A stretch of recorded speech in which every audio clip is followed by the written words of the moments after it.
এখন কড়ায় একটু বেশি তেল দিলাম, কারণ এই তেলেই কপি ভাজবো, আলু ভাজবো এবং সিদ্ধ ডিমগুলোকে ভেজে নেব। সকলে তো মাছ দিয়ে, ভেটকি মাছ দিয়ে ফুলকপি আলুর তরকারি করে। আজকে আমি ডিম দিয়ে ফুলকপি আলুর তরকারি করে দেখব কেমন লাগে। ফুলকপিগুলো ভাজতে দিয়ে দিলাম।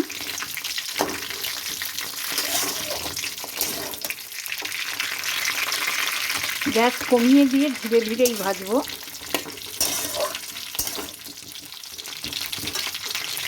কপিগুলো ভাজা হয়ে গেছে, এবার কড়ায় আলু দেব।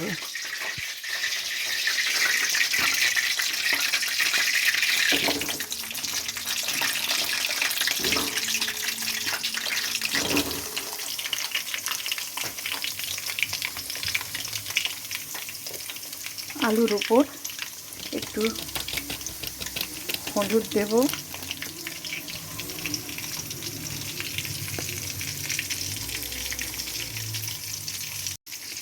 নুন দেব,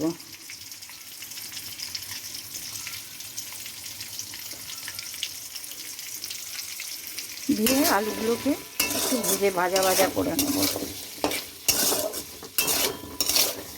গ্যাসের ফ্লেম জোরে রেখেই ভাজা ভাজাটা করে নেব।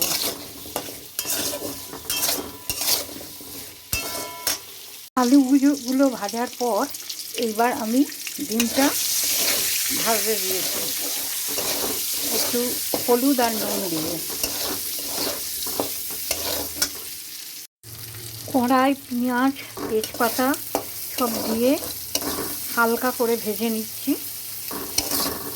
এবার এইটা দিয়ে দেবো টমেটো, কুচি কুচি করে কাটা, একদম কুচি কুচি করে কাটা টমেটো দিয়ে ভালো করে ভেজে নেব। টমেটোটা ভাজা ভাজা হয়ে গেছে, এবার আমি মশলা দেব, বাটা মশলা। এই মশলাটায় আছে পেঁয়াজ, রসুন, লঙ্কা, আদা, পেঁয়াজ, রসুন, লঙ্কা, আদা, জিরে, ধনে, হলুদ, কাশ্মীরি মিষ্টি। এইটা এবার যতক্ষণ পর্যন্ত না মশলাটা থেকে তেল ছাড়বে ততক্ষণ মশলাটা আমি কষিয়ে যাব। তেল ছাড়া না ছাড়া পর্যন্ত, তেল ছাড়লে তখন আমি জল দেব। সেটাও এই মিক্সিতে যে মশলা লেগে আছে সেইটা ধুয়ে জল দেব। মশলাটা ভাজা ভাজা হয়ে তেল ছাড়তে শুরু করে দিয়েছে।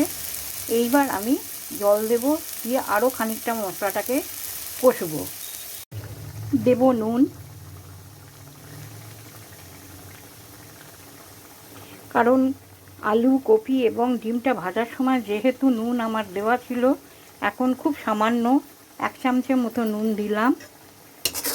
এইবার এটাকে ভাজা ভাজা করে নেব, আবারও ভালো করে কষিয়ে। মশলাটা ভাজা ভাজা হয়ে গেছে, এবার কপি আলু দিয়ে খানিকটা কষিয়ে নেব।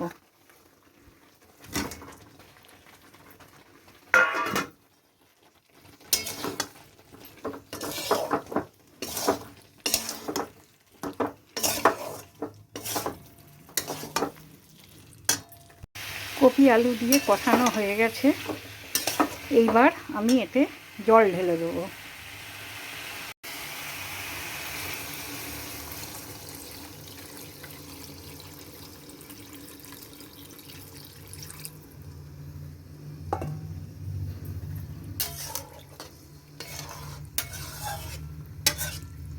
এইবার একটা চাপা দিয়ে দেবো উপর থেকে।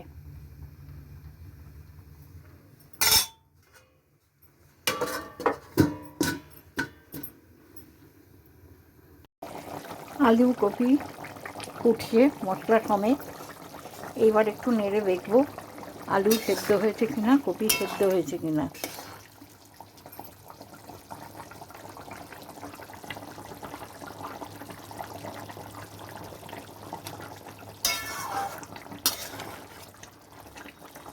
এবার ডিমগুলো দিয়ে দেবো।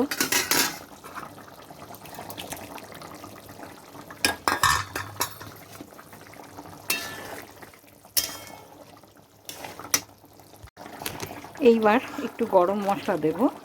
আমি মন্ত্রর গরম মশলা ব্যবহার করি।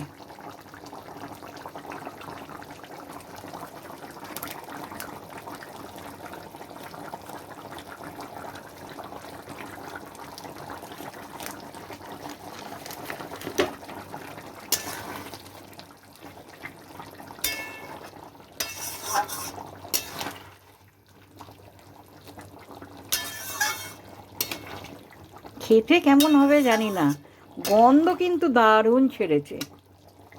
কপি, আলু এবং ডিম দিয়ে ডালনা আমার শেষ হলো। এই ঝোলটুকু রাখতে হবে, কারণ ভাত মেখে খেতে গেলে এই ঝোলটুকুর প্রয়োজন হবে। সো আবার নেক্সট কোনো রান্নার ভিডিও নিয়ে হাজির হব। Tata, by.